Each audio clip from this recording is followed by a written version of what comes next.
بسم الله الرحمن الرحيم. الحمد لله الذي أوجب علينا الصيام ونزل فيه أي في رمضان القرآن، والصلاة والسلام على سيدنا محمد وعلى آله وصحبه ومن تبعه إلى يوم القيامة. أما بعد. Hadirin wal hadirat jamaah Isya dan Tarawih rahimakumullah. Kita sebenarnya temanya malam ini dimintanya tema Nuzulul Quran. Malam keberapa sekarang? Malam ke-17. Cuma saya agak ragu nih, tadi kultum masalahnya agak panjang bahasanya, kesepakatan aja gitu. 17, ibu di belakang ya, 17 menit ya, jadi kan lebih dikit boleh ya, nanti kita bisa atur lah. Kita selesai paling sholatnya 9:30, sesekali 9:30 lah bisa. Alhamdulillah, syukur tiada terhingga kita panjatkan kepada Allah Azza wa Jalla yang telah menurunkan Al-Quran sebagai panduan hidup kita, yang membimbing jalan kita menuju ridha dan surganya. Alhamdulillah. Melalui siapa? Nabi Sallallahu Alaihi Wasallam, yang tentunya sebagai hamba yang dipilih untuk diberikan wahyu Al-Quran, setelah dibersihkan hatinya berkali-kali dari segala penyakit hati, noda dan kotoran, untuk dititipkan Al-Quran yang dalam hafalannya Nabi tidak lupa, dan Nabi pun mengajarkan tanpa ada kurang sesuatu dan sedikit pun. Itulah mukjizat akhir zaman. Apa itu Al-Quran? Simpelnya supaya mudah, dalam lagu yang saya susun, Al-Quran adalah Al-Quran firman Allah, turun ke Rasulullah, membacanya ibadah dan mendapat syafaat. 17 Ramadan pertama diturunkan di dalam gua Hira di Jabal Nur namanya. 17 Ramadan turunnya. Tanggal berapa? 17 Ramadan. Di dalam Gua Hira. Gua Hiranya ada di Jabal Nur, Gunung Cahaya. Kalau dari Mekah itu, dari Masjidil Haram, kira-kira 7 kilo kita ke sana. Sudah banyak orang yang mencoba untuk menuju ke gunung itu dan naik langsung ke guanya. Nanti Bapak Ibu kalau berangkat umroh, haji, upayakan bisa, karena jalannya sudah enak. Enak jalan itu. Saya yang muda dulu kalah sama yang tua, tukang becak tahun 2017. Orang Pondok Jagung Priang, saya tanya, kok udah nyampe aja? Lari Ustaz, pagi-pagi. Agak pagi kita berangkatnya. Setelah subuh, itu lumayan longgar. Tapi kalau di jam-jam padatnya, antrinya luar biasa. Di Jabal Nur, Al-Quran Ada yang Makkiyah dan ada yang Madaniyah. Makkiyah turun di Makkah atau sebelum hijrah. Jadi ayat Quran ada yang turun di Mekah sebelum hijrah ke Madinah. Madaniyah turunnya di Madinah atau sebelum hijrah. Periodenya ada dua saja, Mekah, Madinah. Yang Mekah berbicara tentang tauhid, mengingatkan orang-orang kafir Quraisy agar beribadah menyembah hanya kepada Allah Subhanahu wa ta'ala. Madinah berbicara tentang muamalah, tentang bagaimana mengatur negara, memilih pemimpin, bagaimana menjalani roda kehidupan perekonomian, diatur dalam Al-Quran. Ada berapa surah? 114 surah dari 30 juz yang ada,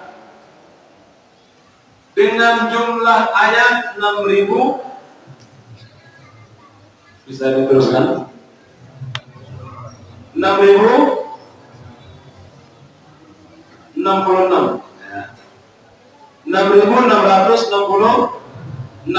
itu yang nggak pakai mikir. Nah, itu yang cepat ya.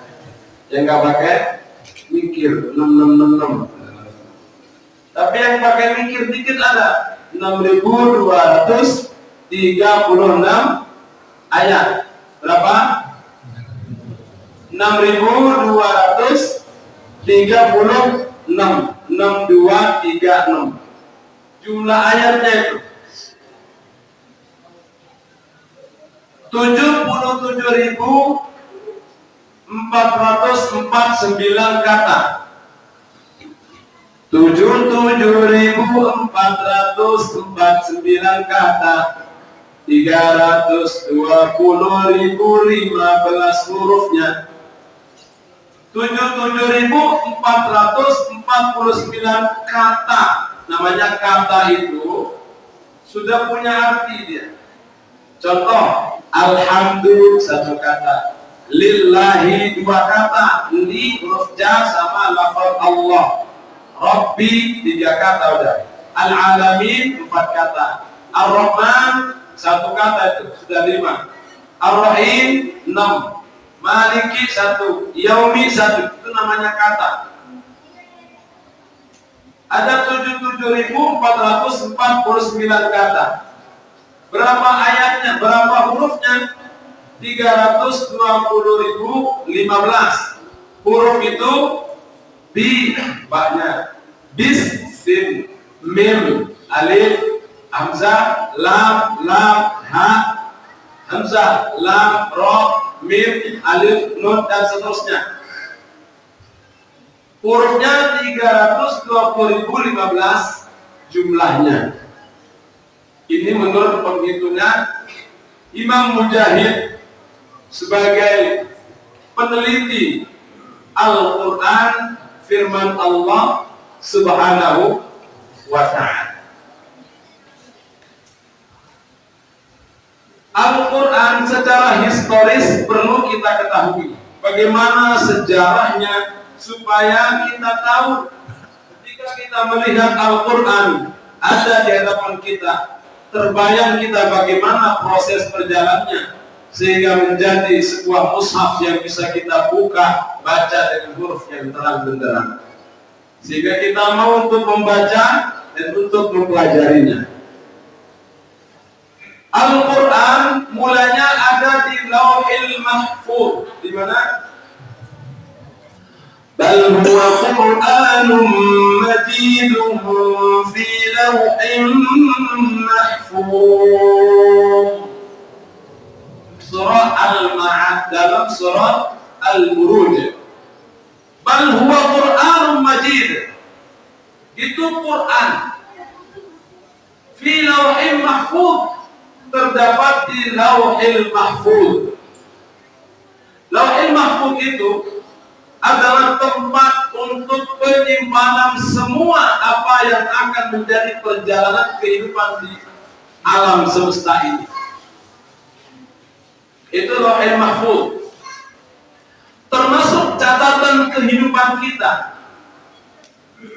Masjid Al-Barakah dibangun tahun berapa? Berdirinya 97-an. Nah, nanti perlu dicatat dengan pasti, ditulis di dinding. Dibangun 1997, supaya kita tahu sejarahnya. Oh, ini dibangun 1997. Begitu dilihat di YouTube Al-Barakah Halalan Thayyibah. Oh ya benar, ada tulisan 1997. Ya. Penting, sejarah namanya. Al-Quran di Lauhul Mahfuz tertulis semua lengkap. Jadi bukan saat bumi ini dicipta, manusia kemudian ada, lalu Allah berfirman satu-satu, bukan begitu. Karena kolam tiada berhenti untuk mencatat firman Allah.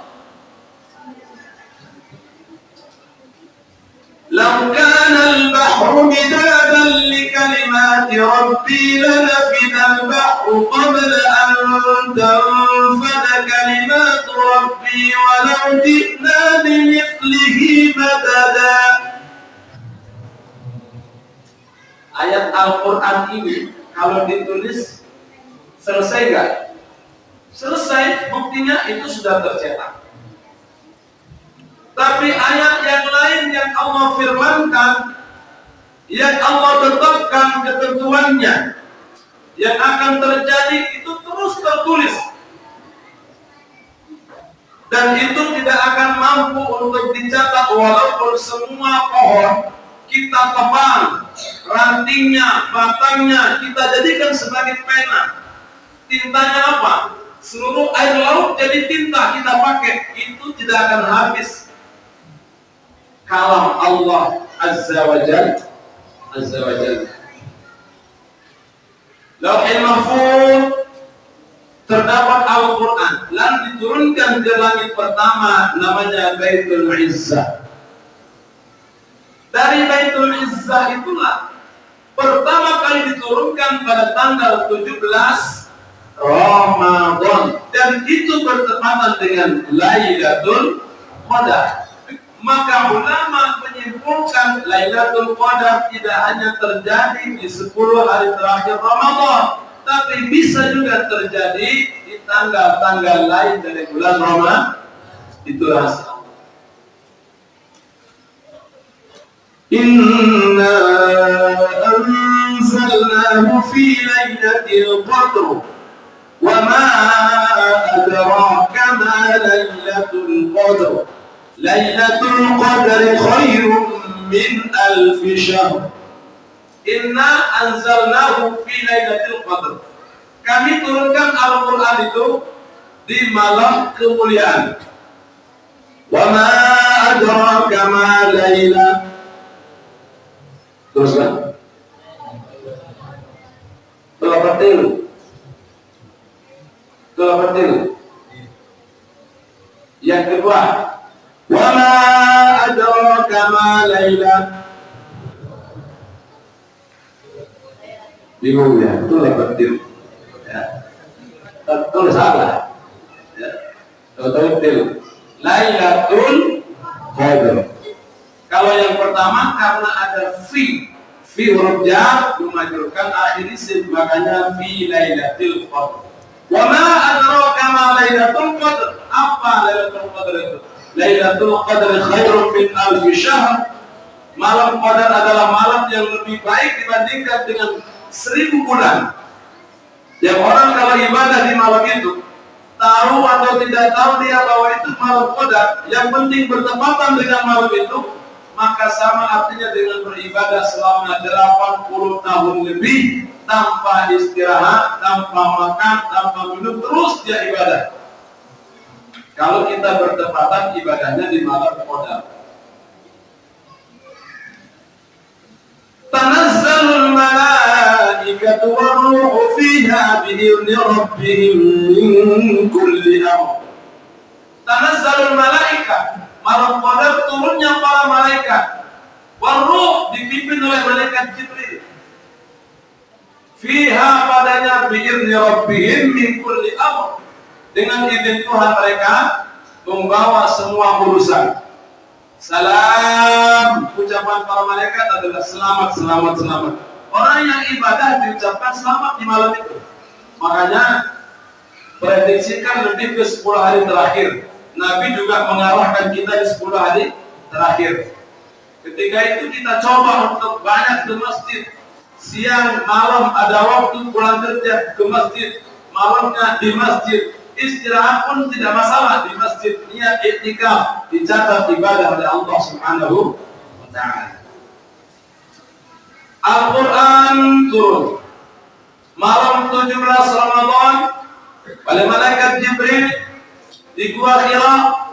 Datanglah membawa surah Al-Alaq 1 sampai 5. Malaikat Jibril perintahkan Nabi Iqra.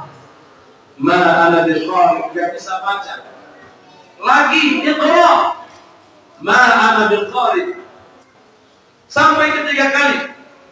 Iqra bismi rabbikal ladzi khalaq. Hanya setiap. Iqra bismi rabbikal ladzi khalaq. Ikhlas ya. Khalaqal insana min 'alaq. Iqra wa rabbukal akramul ladzi 'allama bil qalami 'allamal insana ma lam ya'lam. Inilah yang mula-mula turun di Gua Hira itu. Bacalah dengan nama Tuhanmu yang telah mencipta dari segumpal darah. Nabi mulai diperintahkan untuk membaca. Tapi Nabi membaca adalah apa yang disampaikan oleh malaikat Jibril, bukan membaca kitab yang ada. Nabi nggak pernah belajar. Jadi Nabi dulu di Halimatus Sa'diyah sampai 4 tahun nggak belajar apa-apa. Anak diasuh layaknya sebagai anak yang butuh susuan. Maka 2 tahun dipulangkan oleh Halimah. Karena Halimah terlalu sayang sama Rasul, boleh nggak nambah 2 tahun lagi. Akhirnya dibawa, diasuh sampai 4 tahun, dikembalikan ke sang bunda. Ibu merawat, tidak diajarkan dan tidak diajak untuk menyembah patung berhala karena ibunya bukan penyembah patung berhala. Sampai umur 6 tahun saat sang bunda bersama Nabi dengan pembantunya Ummu Aiman diajak ke Madinah untuk berziarah ke keluarganya. Pulang sampai di Abwal, sang bunda pun meninggal dunia. Diasuh oleh kakek itu selama 2 tahun sampai usia 8. Itu hanya menjadi anak mas, cucu mas, tidak diajarkan dan tidak juga dibimbing untuk menjadi seorang yang dekat dengan Tuhan berhala. Tidak. Nabi hanya hidup apa adanya. Sebagai anak kesayangan, sebagai cucu kesayangan. Sampai kemudian kakeknya mati, pindah pengasuhannya ke Abu Thalib pamannya. Di pamannya pun bukan malah belajar, Nabi malah minta untuk diizinkan menjadi penggembala. Makanya Nabi umur 8 tahun itu sudah di lapangan sama anak-anak muda, gembala kambing, gembala domba. Dari mana binatang ternaknya? Dari salah seorang juragan kaya raya, temannya Abu Thalib. Abu Thalib sebenarnya nggak tegar lihat ponakannya. Tetapi karena Nabi yang terus mendesak kita supaya belajar hidup mandiri, maka dicarikanlah tuan yang baik hati. Nabi dapat upah di usia 8 tahun tadi. Itu di belakang, makanya anak-anak kita ini ya, itu harus belajar berkreasi dari kecil ya.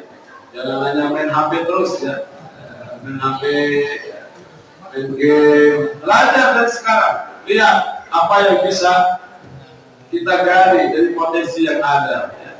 Belajar nanam pohon, merawat bunga, ya, tanaman, dilatih dari sekarang. Bila perlu masing-masing nanti bawa domba, bawa ke lapangan, ya, nganggur di situ. Ada hasilnya. Nabi menerima wahyu, langsung hafal. Pulang itu langsung hafal. Nah kalau kita baru diajarkan Bismillah, A'udzubillah, hurufnya masih keliru-keliru. Besok ada lagi gurunya masih keliru. A'udzubillahi minasyaitonir rajim. Saat depan guru udah berubah tuh. Minasyaiton. Pekan depan pertemuan lagi. A'udzubillahi minasyaiton. Berubah lagi. Kalau Nabi enggak. Tapi Nabi juga pernah takut lupa. Sampai Nabi buru-buru ketika malaikat Jibril baca. Nabi segera sambut, belum selesai sudah disambut. Kan ada juga orang yang model begitu. Kita belum nanya udah dijawab.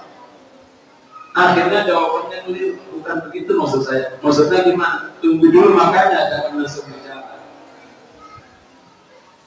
La tuharrik bihi lisanaka lita'jala bih. Jangan gerak-gerakan lisanmu karena ingin buru-buru hafal. Jangan. Tunggu dulu. Inna alaina jam'ahu wa qur'ana. Karena sayalah yang akan mengumpulkannya di dalam hafalan Nabi. Firman Allah dalam surah Al-Qiyamah. Fa idza qara'nahu fattabi' lana. Kalau saya baca baru ikuti. Kalau sudah selesai baca baru ikuti. Tsumma inna alaina bayana. Aku ini yang akan menjelaskan. Allah yang akan menjelaskan ayat-ayat dan firman-firman. Al-Quran turun dalam hafalan Nabi dan hafalan para sahabat. Itu canggihnya. Nabi hafal, Nabi sampaikan, sahabat juga hafal. Waktu itu belum ditulis. Yang nulis hanya orang tertentu, tapi bukan juru tulis yang resmi diangkat oleh Nabi. Sahabat Ali bin Abi Thalib nulis juga, tapi nggak resmi. Makanya tulisan sahabat Ali bin Abi Thalib itu urutan turunnya ayat Al-Alaq, terus lanjut ke Al-Muzammil misalkan, Al-Muddathir, terus ke apa? Urutan ayat turun, bukan dari Al-Fatihah, Al-Baqarah, Al-Imran, bukan. Orang Arab biasa menghafal itu sudah menjadi kebiasaan. Maka setiap yang dibaca langsung dihafal. Dulu orang belajar Al-Quran bukan dengan melihat mushaf, sama sekali tidak ada mushaf Al-Quran. Sudah biasa menghafal. Makanya kalau orang Arab itu sampai sekarang silsilahnya mereka hafal betul. Kalau kita tanya habaib itu, tahu dia silsilahnya, dari bin ini sampai ke kakek nenek moyangnya hafal. Saya sendiri, saya sudah nanya sama bapak saya, nama uyut saya siapa? Bapak saya bilang, nggak tahu. Lah terus sampai uyut pertama kan kalau gitu, baru dikasih tahu namanya terakhir itu Kedah. Makanya Ihsanuddin bin Musannif bin Uthman bin Kedah udah titik, hanya 4. Tapi orang Arab ketemu semuanya, bahkan sudah ketemu sampai ke Rasulullah, nyambung lagi Muhammad bin Abdullah bin Abdul Muttalib bin Hashim bin Abdi Manaf bin Qusay bin Ilah bin Murrah bin Ka'ab bin Lu'ay bin Walid bin Fihr bin Malik bin Nadar bin Kinana bin Huzaimah bin Mudrikah bin Ilyas bin Mudar bin Nisa bin Ma'ad bin Adnan bin Muddah bin Qayyum bin Nahr bin Tarah bin Ya'rub bin Tashub bin Naba bin Ismail bin Ibrahim dan seterusnya sampai Adam alaihissalam. Hafal mereka. Itu saya cuma nyontohin orang Arab aja. Hafal mereka. Kenapa? Itulah terjaganya silsilah. Al-Quran pun mereka hafal dengan mudah cepat. Itulah kelebihan yang diberikan oleh Allah Subhanahu wa Ta'ala. Nah, pada fase ini Al-Quran itu disimpan oleh Allah Subhanahu wa Ta'ala pada tahap yang ketiga dalam hafalan para sahabat, hafalan Nabi, dan di beberapa tulisan yang terpisah seperti tulang belulang, di kulit, dan di pelepah kurma. Di situ Al-Quran ditulis. Nabi hijrah ke Madinah. Masuklah Islam seorang pemuda namanya Zaid bin Thabit. Masuk Islam sekeluarga. Ya bapaknya, ya ibunya, ya saudaranya, ya tetangganya masuk Islam. Sahabat Zaid bin Thabit. Nah, sahabat Zaid bin Thabit ini kemudian yang ditunjuk oleh Nabi untuk menulis ayat-ayat Al-Quran. Maka katib wahyu yang resmi diangkat oleh Nabi pada masa itu adalah sahabat Zaid bin Thabit. Umurnya sahabat Zaid waktu itu tuh kayak bocah-bocah di belakang tuh umurnya tuh. Umur 11 tahun. Masya Allah. Bayangkan Bapak Ibu mau menulis Al-Quran, Allah pilih yang umur 11 tahun. Bukan yang sudah sepuh seperti sahabat Abu Bakar, bukan juga Umar, bukan Utsman, bukan Ali. Tapi yang dipilih Zaid bin Thabit yang umurnya baru 11 tahun. Tapi cerdasnya luar biasa. Nabi melihat itu. Maka Nabi juga menurut untuk menulis surat-surat yang akan dikirim ke beberapa suku dan kepala daerah untuk ditawarkan masuk Islam. Mengapa? Karena sahabat Zaid bin Thabit itu cepat sekali memahami bahasa-bahasa yang ada untuk menulis hal itu. Sahabat Zaid mulailah menulis ayat-ayat Al-Quran dari umur 11 tahun. Ditulisnya di pelepah kurma dan segala macamnya. Dengan perintah Nabi, letakkan ayat ini di ini di Al-Baqarah, ini di Ali Imran. Karena Al-Quran tidak turun sekaligus satu surah. Ada yang satu surah utuh seperti Al-Fatihah. Tapi ada yang terpisah seperti Al-Baqarah panjang. Ayat yang terakhir turun bahkan ada di Al-Baqarah. وَاتَّقُوا يَوْمًا تُرْجَعُونَ فِيهِ إِلَى اللَّهِ ثُمَّ تُوَفَّى كُلُّ نَفْسٍ مَا كَسَبَتْ وَهُمْ لَا يُظْلَمُونَ. 281 Al-Baqarah yang paling terakhir turun. Sekitar 6 hari setelah Haji Wada. Sahabat Zaid bin Thabit terus menulis sampai terakhir turun wahyu. Pada masa itu, masa Nabi dan sahabat masih hanya dalam hafalan dan beberapa tulisan di lempengan-lempengan batu, tulang belulang yang suci tentunya, dan di kulit binatang serta pelepah kurma. Wafatlah baginda Rasul Sallallahu Alaihi Wasallam, diganti kepemimpinan oleh Khalifah siapa? Abu Bakar. Jadi kita kalau tarawih kan Al-Khalifatul Ula Amirul Mu'minin Sayyidina Abu Bakar As-Siddiq radhiyallahu anhu. Kalau di Mekah enggak ada. Kalau di sini baru ada. Nah, berarti bid'ah. Memang bid'ah sesuatu yang baru. Tetapi ada sejarahnya, bukan bid'ah yang dosa. Itu kan di luar sholat. Penting saya sampaikan ini. Karena ada yang nggak mau juga. Ceritanya bagaimana? Dulu ketika Islam masuk ke Indonesia ini, yang namanya Syiah itu ikut-ikutan mendongkleng. Akhirnya datang juga mereka ke sini, membawa ajaran apa? Ajaran membenci sahabat Nabi. Abu Bakar dikafirkan, Umar dikafirkan, Utsman dikafirkan, Siti Aisyah juga dikafirkan. Itu Syiah itu.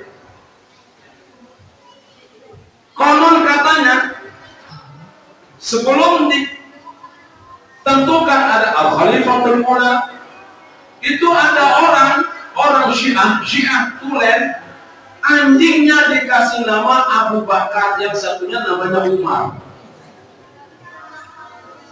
Jadi kalau nyari anjingnya, mana Abu Bakar? Umar mana Umar? Kan ada juga orang sekarang tuh yang bikin konten, bikin panggil nama. Mungkin nama kita juga ada di situ. Tanggung jawab di akhirat ini. Ini nama sahabat Abu Bakar, sahabat Umar untuk nama anjingnya. Maka para ulama di situ kemudian maju dengan caranya bagaimana secara halus untuk membantah itu orang-orang Syiah, dan supaya masyarakat kenal siapa sahabat Abu Bakar. Jangan sampai kita ikut-ikutan dengan Syiah.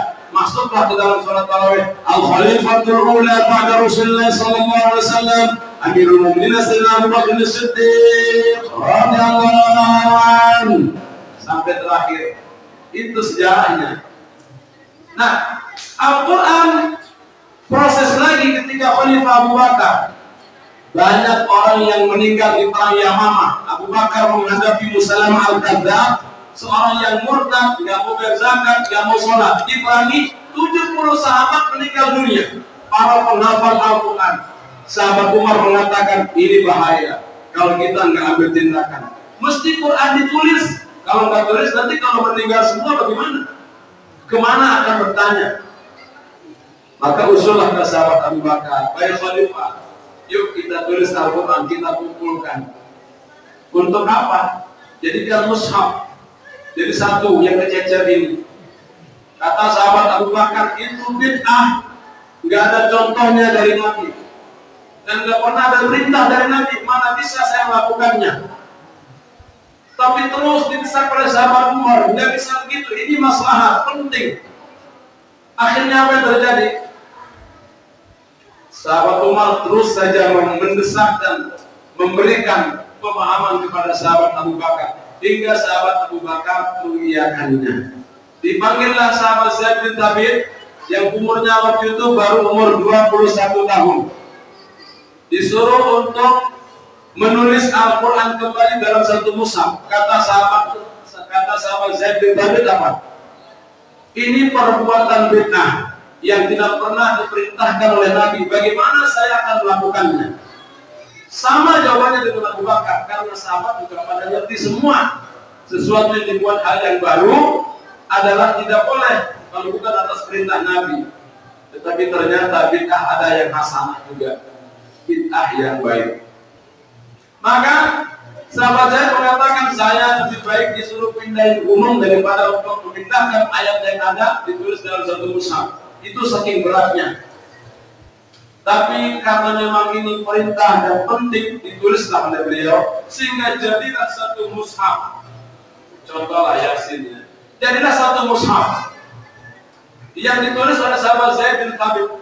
Dikumpulkan dari melopah kurma, lempengan batu, dan semua yang ada termasuknya dalam hafalan sahabat. Mana yang punya hafalan? Yang penting ada saksi. Dikumpulkan semua. Dicontohkan oleh sahabat Zaid bin Thabit. Benar. Maka jadilah satu mushaf yang disimpan di rumah sahabat Abu Bakar. Abu Bakar meninggal, diganti oleh sahabat Umar. Maka mushaf itu pindah ke sahabat Umar. Sahabat Umar tidak ada perubahan mushaf, masih hanya satu. Sampai sahabat Umar meninggal. Meninggalnya kenapa sahabat Umar? Dibunuh. Lagi sholat subuh, dibacok. Maka kita nggak heran, ada imam lagi dibacok ya, itu sudah biasa. Sahabat Umar wafat, 10 tahun lebih beliau memimpin. Quran masih satu-satunya, disimpanlah di rumah Hafsah, sang putrinya. Naiklah sahabat Utsman. Pada masa Utsman bin Affan, terjadi satu peristiwa di mana pasukan Islam yang sedang berkumpul untuk menyerang Azerbaijan, penaklukan Azerbaijan. Mereka kumpul dari berbagai daerah, setor bacaan. Tentara kumpul, indahnya mereka saling setor bacaan, baca Al-Fatihah, Al-Ikhlas dan sebagainya. ternyata bacanya beda-beda. Yang satunya baca walam yakul lahu kufuwan ahad. Yang satunya walam yakul lahu kufuwan ahad. Satunya lagi walam yakul lahu kufuwan ahad. Kok beda-beda? Satu lagi walam yakul lahu kufe. Itu berantem, adu mulut. Lah kita juga ada. Wadduha wal laili idza sajid. Kan ada tuh rekaman Ustaz Muhammad. Subhanalladzi asra bi 'abdihi laila. Namanya imalah. Kalau kita mah rasanya aneh. Kok aneh ya? Karena sedikit kita baca majrihanya itu. Imalahnya hanya di kata majriha saja. Bismillahi majriha wa mursaha, hanya itu. Itu imalah. Nah itu yang terjadi. Para tentara ini bacaannya beda-beda, hampir berantem gara-gara mengklaim bacaannya yang benar. Dan dulu pernah terjadi pada masa Rasulullah, sahabat Umar dengan sahabat Hisham. Sahabat Umar bilang apa? Ketika dengar sahabat Hisham baca, kok beda ini mengada-ada ini. Ini bacaan macam apa? Selesai sholat disampaikan oleh sahabat Umar. Ini bacaan apa? Bacaan Rasul. Enggak percaya saya. Enggak percaya kita menghadap. Sampai kalau Rasul ditanya bagaimana bacaan Hisham, disuruh baca hakata unzilat. Ini benar. Sahabat Umar baca beda. Ini juga benar. Artinya Al-Quran memang turun dengan berbagai macam cara baca. Maka Nabi mengatakan, Aqra'ani Jibril ala harfin farajatu falam azal astaziduhu wa yaziduni hatta ta'ala sabati huruf. Dulu Jibril datang padaku bacakan dengan satu cara baca. Aku ulang-ulang dan aku minta supaya ditambah cara bacanya. Maka ditambahlah sampai 7 perbedaan cara baca. Jadi banyak cara baca. Nah, sahabat Utsman kemudian merumuskan satu mushaf yang bisa mengakomodir seluruh bacaan yang ada. Dipanggillah sahabat Zaid bin Thabit, ditulislah 6 mushaf. Berapa? Panduannya yang tadi di rumah Sayyidah Hafsah diambil dan ditulis jadi 6 mushaf. Setelah selesai, ini mushaf induknya dibakar supaya tidak jadi fitnah. Yang 6 dibagi, dikirim. Ada yang ke daerah sana, daerah sana, daerah sana, daerah sana. Beda-beda. Itulah sebabnya maka sekarang kalau kita ke Maroko bacaannya beda. Karena dulu dapatnya mushaf yang dikirim yang model bacaan Maroko. Masuk ke Indonesia, qiraat Asim riwayat Hafs dengan Thariqah Syatibiyah. Bacanya kita Maliki Yaumiddin. Maroko sana qiraat Nafi riwayat Warsh bacanya Maliki Yaumiddin. Di sini bacanya wa minan nasi man yaqulu amanna billah. Di sana wa minan nasi man yaqulu amanna billah. Mat badat yang 6. Boleh 2, boleh 4, boleh 6. Ini bacaan Nabi semua. Nah, mushaf yang 6 itu munculnya pada zaman Khalifah Utsman. Selesai itu, maka tidak ada lagi untuk mencetak mushaf dalam artian dengan bacaan yang berbeda. Semua sudah tuntas, tapi butuh tanda baca. Dulu murni bersih, tidak ada harokat dan titik pun nggak ada. Semua bersih, nggak ada titik, nggak ada harokat, hanya garis-garis saja. Maka orang banyak yang tidak tahu cara baca. Pada masa Khalifah Muawiyah bin Abi Sufyan, Abul Aswad Ad-Du'ali diperintahkan untuk memberikan tanda baca. Fathah di atas huruf dikasih titik. Kalau waw dibaca wa, itu ada titik di atasnya wa, nggak ada garis. Kalau waw dibaca wi, ada titik di bawah wi. Kalau dibaca waw dhammah wu, ada titik di depan huruf itu jadi wu, nggak ada harokat garis-garis.